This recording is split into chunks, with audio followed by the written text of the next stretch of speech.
Assalamualaikum warahmatullahi wabarakatuh. Halo Sobat Klasik, kembali lagi dengan saya di channel Galeri Klasik Nusantara. Nah Sobat Klasik, video kali ini saya akan membahas tentang naskah kuno lagi ya Sobat Klasik. Hari ini tentang naskah yang isinya nanti saya akan menjelaskan tentang khutbah ketika melaksanakan sholat Idul Fitri seperti itu. Nah ini naskahnya ya Sobat Klasik. Bisa Sobat Klasik lihat ini naskahnya. Nah saya akan coba buka. Nah ini ya. Nah ini contoh dari naskah khutbah sholat Idul Fitri seperti itu. Naskah ini tipis ya Sobat Klasik. Nah tipis sekali, hanya beberapa halaman. Meskipun secara isinya tidak semuanya tentang khutbah ya, akan tetapi saya hanya akan mengulas mengenai isi tentang yang berisi tentang khutbah Idul Fitrinya saja, karena teks yang lainnya itu hanya potongan lembaran atau halaman 1 dan 2 lembar saja seperti itu, sehingga saya tidak akan menjelaskan itu. Nah sebelum memaparkan isinya, saya akan mengidentifikasi dari naskahnya ini ya Sobat Klasik.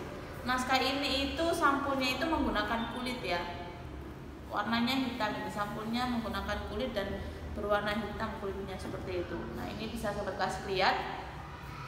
Nah kalau kertas dalamnya untuk menuangkan dari teksnya itu lagi-lagi kertas yang dipakai ini diluang ya, kertas diluang, dan tintanya warna hitam. Tidak ada tinta selain hitam di sini. Biasanya kan di akhir pembahasan kadang itu menggunakan tinta berwarna merah ya, untuk mengakhiri bahwa itu akhir dari satu bahasan tertentu seperti itu. Akan tapi naskah ini tidak sama sekali menggunakan warna lain selain dari warna hitam itu sendiri. Akhir pembahasan itu menggunakan tanda titik 1, juga menggunakan tinta berwarna hitam seperti itu, sehingga tidak ada identifikasi khusus mengenai warna tinta dalam naskah ini. Nah kalau tulisannya, aksara yang digunakan itu aksara Arab dan juga pegon ya. Bahasanya ya yang pasti bahasa Arab dan bahasa Jawa.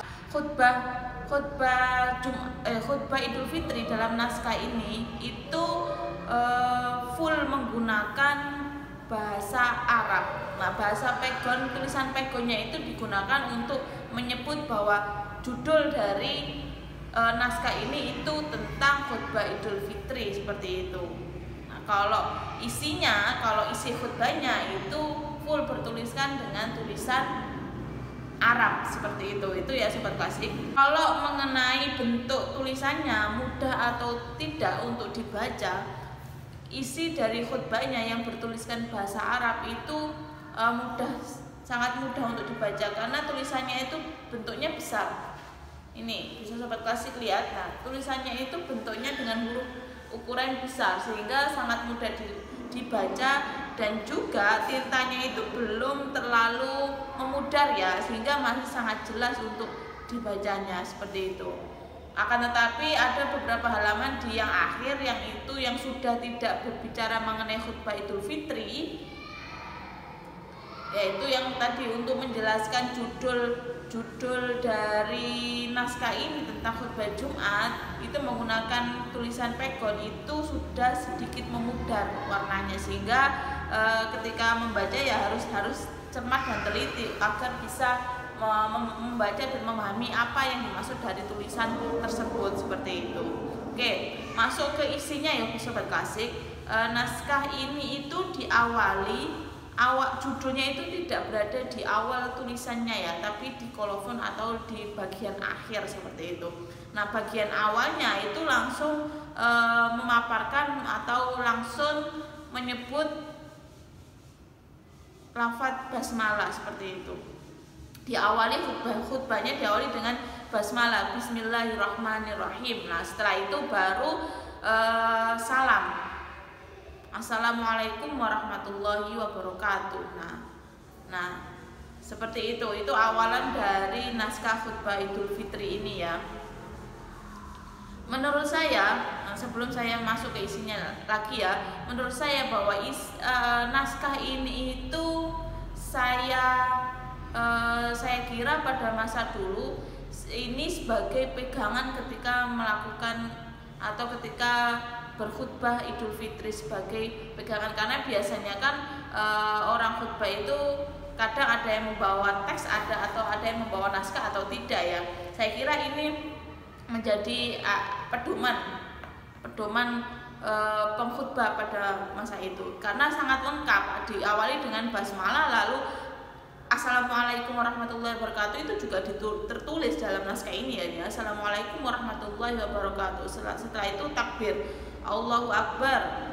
Nah, diikuti ahlul kibri wa waliyul amri malikul baroya bil quwwatil qahira wastajabu alil absari bil quwwatil dhahira. Nah, diikuti dengan takbir dan pujian kepada para wali dan sebagainya, seperti itu, kepada para wali, kepada para pemimpin, ini kan dil izzati wa sultan, seperti itu. Nah, ini diawali, setelah salam itu diawali dengan pujian-pujian terhadap kepada para wali, kepada para pemimpin, atau penghormatan. Kemungkinan ini sambutan penghormatan bagi yang hadir di acara di khutbah sholat Idul Fitri tersebut. Nah, setelah itu dilanjutkan dengan takbir. Nah, ini takbir, lalu diikuti la ilaha illa huwa kullu syai'in malikun illa wajhahu lahul hukmu wa ilaihi turja'un. Nah, diikuti setelah sambutan tadi penghormatan terhadap orang-orang yang hadir di situ, kepada para pemimpin, kepada para jamaah, lalu pengkhutbah ini takbir. Nah, takbir nih tertulis di sini takbir, seperti itu. Naskah khutbah ini itu tidak banyak ya. Menurut saya naskah khutbah ini itu lengkap, menjadi panduan dari awal khutbah sampai akhir, tapi bukan khutbah yang panjang karena hanya terdiri dari 11 halaman, seperti itu. Hanya 11 halaman khutbah naskah khutbah Idul Fitri ini, seperti itu. Setelah sambutan dan takbir, lalu diikuti dengan penjelasan mengenai dasar-dasar keimanan, yaitu keimanan kepada Allah, keimanan kepada Rasulullah, keimanan kepada malaikat, keimanan kepada hari akhir, ya, rukun iman itu, dan lalu ditambahi tentang bagaimana ketaatan kepada para pemimpin atau ulama. Setelah penjelasan tentang keimanan tadi, takbir lagi.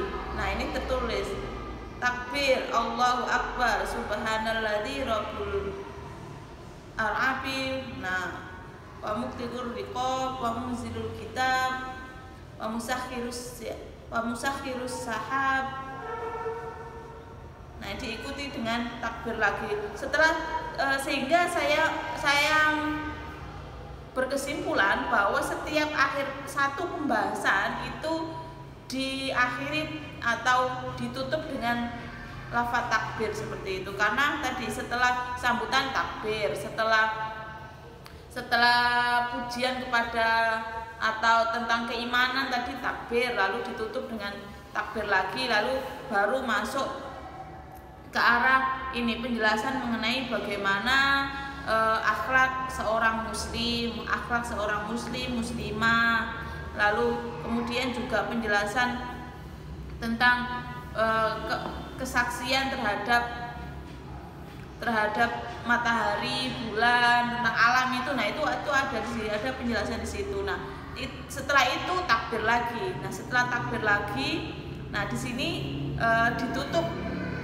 Nah, ini kemungkinan merupakan khutbah pertama, karena khutbah Idul Fitri itu kan 2 kali ya, yang diakhiri dengan 9 kali takbir, dan juga yang khutbah kedua dengan 7 kali takbir. Dan naskah ini tuh juga seperti itu, ada penyebutan melakukan takbir 9 kali dan juga kemudian 7 kali. Nah, di khutbah yang pertama tadi penjelasan mengenai tadi itu, mengenai keimanan, mengenai tentang ketaatan kepada para ulama, Nah, khutbah yang kedua menjelaskan tentang diawali dengan sholawat Nabi. Nah, di sini baru, kalau di pertama tadi kan saya bacakan kan tidak ada sholawat kepada Nabi ya. Nah, di khutbah yang kedua itu diawali dengan sholawat kepada Nabi ini. Wa nasyhadu anna Muhammadan abduhu wa rasuluh.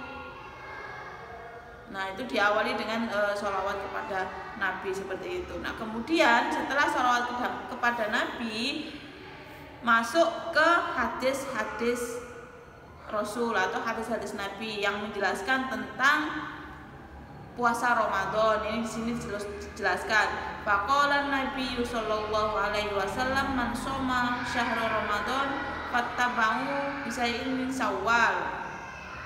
Nah, dijelaskan bahwa bagaimana hadis Nabi tentang puasa Ramadan, lalu juga hikmah atau manfaat dari orang yang berpuasa full 30 hari selama bulan Ramadan itu, seperti itu. Nah, ini khutbah yang kedua itu isinya tentang hadis-hadis Nabi seperti itu. Hadis-hadis Nabi yang berbicara tentang puasa, tentang akhlak sebagai muslimah ketika menghadapi atau maksudnya adalah ketika selesai menjalankan perintah agama, yaitu selesai puasa Ramadan full, maka ketika masuk ke bulan Syawal, nah itu harusnya ada perubahan atau sikap-sikap umat Islam itu menjadi lebih baik lagi. Nah, itu dipaparkan di khutbah yang kedua itu, seperti itu.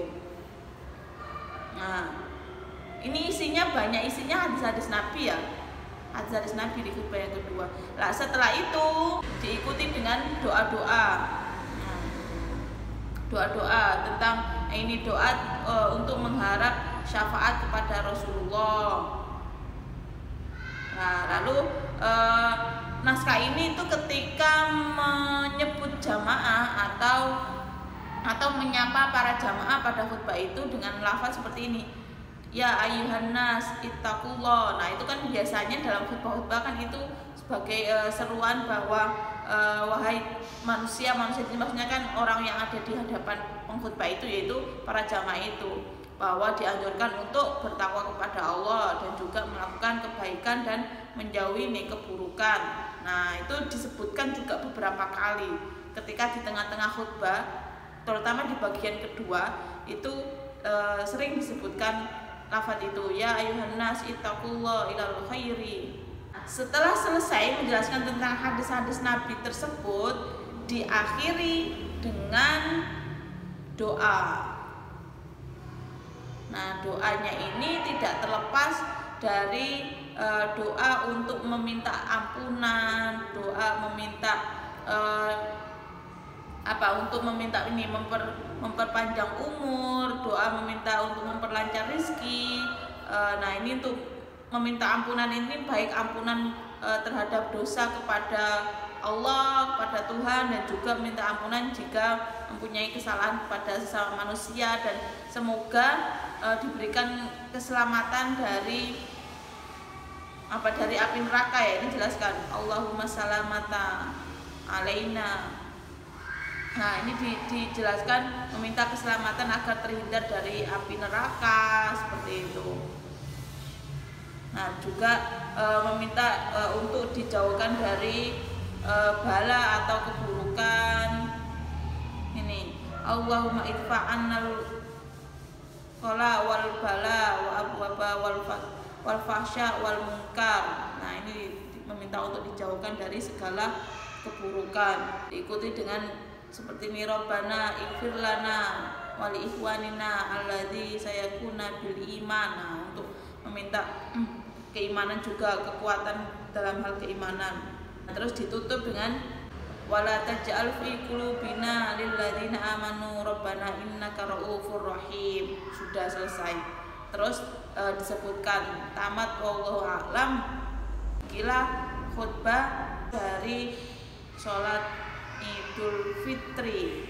Mengenai tahun penyalinan dari naskah ini, itu di kolofon dijelaskan, selain dijelaskan tentang judul mengenai khutbah Idul Fitri, juga dipaparkan tahun penyalinannya, yaitu tertulis tahun 1857,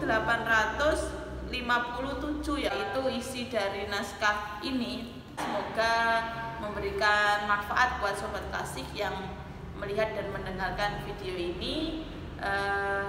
Kurang lebihnya saya mohon maaf. Semoga para sobat klasik tidak bosan untuk terus tertarik untuk mengkaji naskah-naskah kuno atau manuskrip atau ilmu pengetahuan yang pernah ada di suatu naskah-naskah kuno tersebut.